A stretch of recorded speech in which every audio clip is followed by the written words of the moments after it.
Əgər izləmisinizsə, bundan əvvəlki videoda mən ismi birləşmələr haqqında danışmışdım ki, ismi birləşmələrin əsas tərəfində də feilin təsriflənməyən formaları məsdər, feili sifət işlənə bilər. O halda ki, məsdər və feili sifət mənsubiyyə şəkilçisini qəbul eləsin. Onda belə bir sual ortaya çıxır ki, dığım şəkilçisi ilə yaranmış feili sifətlər birləşmənin əsas tərəfində olanda belə birləşmələr feili birləşmə hesab edilir, yoxsa ismi birləşmələr hesab edilir. Çünki dığım şəkilçisində də mənsubiyyət var da, onlar da mənsubiyyətlə işlənən şəkilçidir.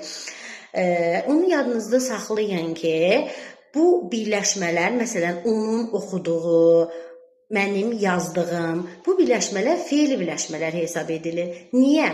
Əvvəlki nümunələrdə ki demişdik, uşaqların oxuyanı, uşaqların oxuması, bunlar ismi birləşmədir. Çünki əsas tərəfdə məsdərlə feili sifət mənsubiyyəti qəbul eləyibdir. Bu birləşmələr haqqında dığımla əmələ gələn birləşmələr haqqında deyə bilməyəcək. Çünki dığım şəkilçiləri yarandığından mənsubiyyətlə yaranan şəkilçilərdir. Yəni mənsubiyyətli şəkilçidir. Sonradan əlavə eləməmişik. Onlar yaranandan elə mənsubiyyətlə işlənən şəkilçidir.